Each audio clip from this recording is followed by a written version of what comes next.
दोस्तों एक बार इन सभी का फटाफट रिवीजन हो जाए। सबसे पहले हमने बात की थी 1182 की। 1182 में हमें याद रखना है महोबा या तुमुल का युद्ध होता है। तो एक तरफ पृथ्वीराज चौहान तृतीय होता है, तो एक तरफ परमर्दी देव के दोनों सेनापति आला और उदल होते हैं। इस युद्ध में आला और उदल वीर गद्दी को प्राप्त हो जाते हैं और जो पृथ्वीराज चौहान तृतीय है वो इस युद्ध में विजय होता है। उसके बाद में युद्ध आता है 1182 के बाद में युद्ध आता है 1191। 1191 में तराइन का प्रथम युद्ध होता है। पृथ्वीराज चौहान तृतीय इसमें जीत जाता है, मोहम्मद गोरी इसमें भाग जाता है। फिर 1192 में तराइन का दूसरा युद्ध होता है।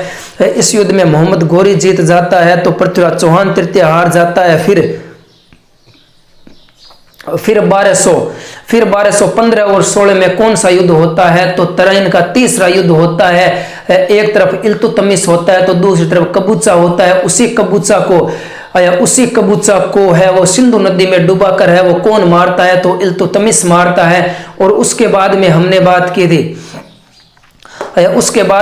बात की थी 1437 में सारंगपुर के युद्ध की बात की थी। उसी सारंगपुर के युद्ध में महाराणा कुंभा ने मालवा का महमूद खिलजी फर्स्ट को है वो सारंगपुर के युद्ध में हराया था। और इसी युद्ध की विजय के उपलक्ष्य में महाराणा कुंभा ने चित्तौड़ में विजय स्तंभ का निर्माण करवाया था।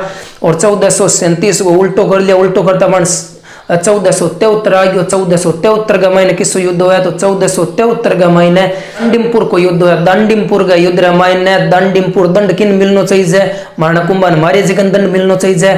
तो महाराणा कुंभा को है वो उसका पुत्र है वो उद्दा मार देता है। तो इसीलिए उद्दा को पितृहंता राजा कहा जाता है, पितृहंता कहा जाता है। पिता को मारने वाले को पितृहंता कहा जाता है। और इसी उद्दा के भाई ने रायमल ने उसे पराजित किया था। फिर उद्दा चला जाता है, वहीं पर उस पर बिजली गिरने से उद्दा की मौत हो जाती है। बाप को मारेगा तो बिजली नहीं पड़ेगी तो और क्या होगा तेरे साथ में।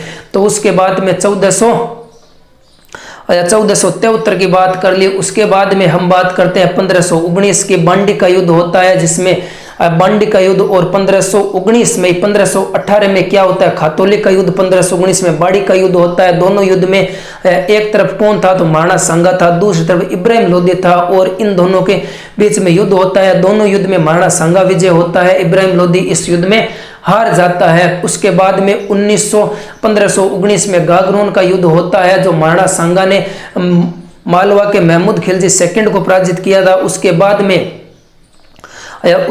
में युद्ध कौन सा होता है? तो उसके बाद में युद्ध होता है 1527 में बयाना का युद्ध होता है। महाराणा सांगा ने बाबर को हराया था 1527 17 मार्च 1527 को। वही खानवा का मैदान भरतपुर होता है, वही गंभीर नदियों के संगम पर होता है और वही रूपवास तहसील होती है, वही बाबर खड़ा होता है, वही है वो सांगा खड़ा होता है। इन दोनों के मध्य युद्ध होता है। इस युद्ध में जो सांगा हार जाता है, बाबर इसमें जीत जाता है।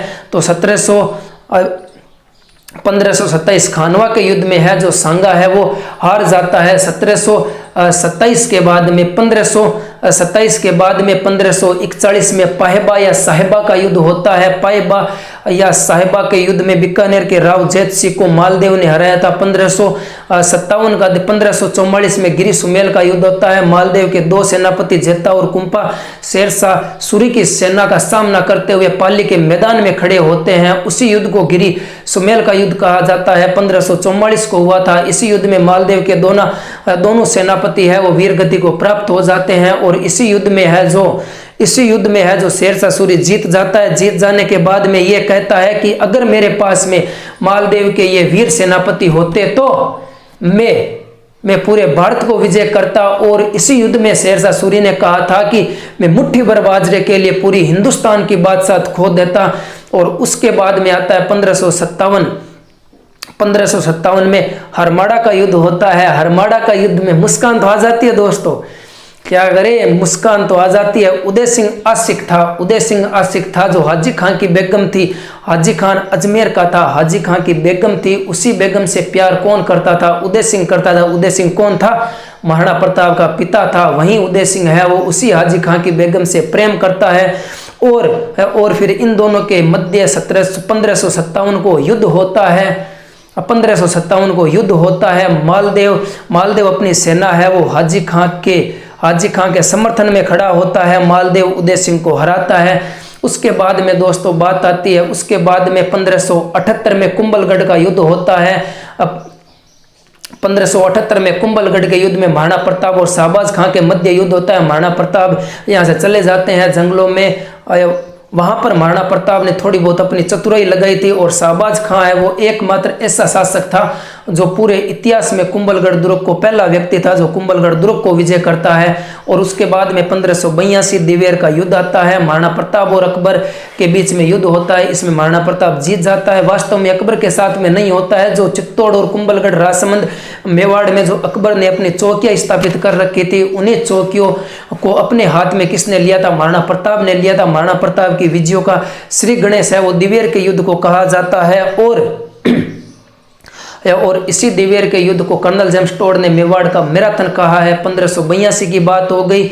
तो दोस्तों उसके बाद में हम बात करते हैं 1582 के बाद में 1526 में पानीपत का पहला युद्ध होता है, बाबर और इब्राहिम लोदी के बीच में होता है। बाबर इसमें जीत जाता है, इब्राहिम लोदी इसमें हार जाता है। 1556 में अकबर और हेमू के बीच में पानीपत का सेकेंड युद्ध होता है। इसी युद्ध में जो हेमू हार जाता है, अकबर जीत जाता है। 1761 में पानीपत का तीसरा युद्ध होता है।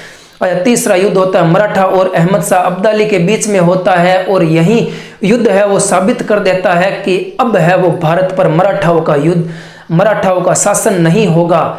और उसके बाद में बात करते हैं दोस्तों, उसके बाद में 1644 में मतिरे की राड़ होती है। बीकानेर के करण सिंह और अमर सिंह राठौड़ उसी कटार के धनी के साथ में मतिरे की राड़ नामक युद्ध होता है। इसी युद्ध में बीकानेर का करण सिंह है वो जीत जाता है।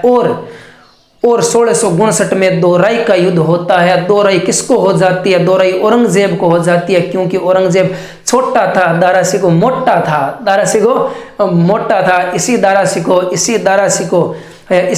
राजा कौन था, उत्तराधिकारी कौन था? दारा शिकोह था। दारा शिकोह से जलन कौन करता था? औरंगजेब करता था। इसी औरंगजेब ने विद्रोह कर दिया था, अपने भाई के खिलाफ कर दिया था। दोराई का युद्ध 1659 में होता है। दोराई का युद्ध 1659 औरंगजेब और दारा शिकोह के बीच में होता है। इस युद्ध में है वो औरंगजेब जीत जाता है। दारा शिकोह यहाँ से भागकर है वो तारागढ़ दुर्ग है वो अजमेर में बना हुआ है उसमें शरण लेता है। उसी 1659 की बात हो गई। अब हम बात करते हैं 1747 की बात करते हैं। राजमहल टोंक का युद्ध होता है।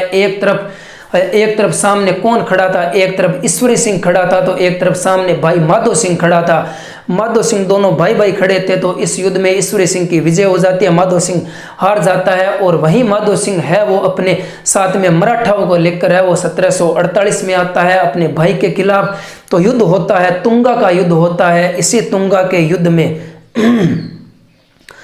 दोस्तों, इसी तुंगा के युद्ध में है वो माधो सिंह जीत जाता है, ईश्वरी सिंह हार जाता है। तो ये पूछ ले कि ईश्वरी सिंह ने इसरलाट का निर्माण है वो किस युद्ध की विजय के बाद में करवाया था? तो 1747 राजमहल टोंक के युद्ध के बाद में ईश्वरी सिंह ने इसी विजय के उपलक्ष्य में सरगासुली व इसरलाट का निर्माण त्रिपोलिया बाजार जयपुर में करवाया था। तो उसके बाद में हम बात करते हैं दोस्तों 1787 की बात करते हैं, जहाँ पर कौन सा होता है दोस्तों? वहाँ पर तुंगा का युद्ध नहीं है, वहाँ पर बगरू का युद्ध है 1748 में। सॉरी दोस्तों, 1787 में होता है। 1787 में तुंगा का युद्ध होता है। इसमें एक तरफ माधजी सिंधिया, एक तरफ सवाई प्रताप सिंह था। और इसी सवाई प्रताप सिंह इस युद्ध में जीत जाता है। माधजी सिंधिया जयपुर से जाते समय यह कहता है प्रताप सिंह को, अगर मैं जिंदा रहा तो इसी जयपुर को मिट्टी में मिला दूंगा। और वहीं वापस आता है। 1790 में फ्रांसिस सेनापति को अपने साथ में डिबोई को लेकर आता है। और यही डिबोई ने पाटन के युद्ध में बड़ी मात्रा में मारकाट मचाई थी। और इसी युद्ध में सवाई प्रताप सिंह हार जाता है और माधजी सिंधिया है वो इसमें जीत जाते हैं। उसके बाद हम बात करते हैं 1804 में होता है, चंबल नदी का युद्ध होता है। और इसी में जसवंत राव होलकर और सामने कौन होता है? सेनापति, अंग्रेज सेनापति मानसून के बीच में ये युद्ध होता है। राजस्थान में जैसे मानसून आकर चला जाता है उसी तरफ होलकर ने उसी मानसून को वापस भेज दिया था। और अंग्रेजों की सबसे पहले हार है वो राजस्थान में कहाँ पर होती है? चंबल के युद्ध में होती है, 1804 में होती है। 1804 में वापस क्या होता है? 1804 में डीग का युद्ध होता है। इसी डीग के युद्ध में वापस होलकर ने अंग्रेजों की सेनाओं को हराया था। और फिर होलकर है, फिर अंग्रेजों की बड़ी सेना आती है। उसी सेना से है वो उसी सेना से डरकर है वो होलकर है वो कहां पर चला जाता है, होलकर है वो लोहागढ़ दुर्ग में छिप जाता है। और इसी लोहागढ़ दुर्ग को जो अंग्रेजों की सेना ने घेर कर रखा था, यहीं पर है वो भरतपुर का युद्ध होता है 1805 में। और यहाँ पर कुछ दिनों के बाद में अंग्रेज है वो बहुत समय के लिए इस दुर्ग को, लोहागढ़ दुर्ग को घेर कर रखते हैं और यहाँ पर कोई युद्ध नहीं होता है। और फिर यहाँ पर अंग्रेजों ने संधि की थी। दोस्तों ये था हमारा युद्धों का वीडियो। अगर आपको पसंद आए और एक लाइक कर देना, अगर आप चैनल पर नए हो तो चैनल को सब्सक्राइब कर देना। और मेरे द्वारा इसमें क्या रह गया क्या नहीं रहा वो सब आप कमेंट करके बता सकते हैं। और दोस्तों आप सभी के 2 लाइनें, ना हार होनी चाहिए ना थकान होनी चाहिए, जीत के लिए निकले हो बस जीत होनी चाहिए। जय हिंद जय भारत।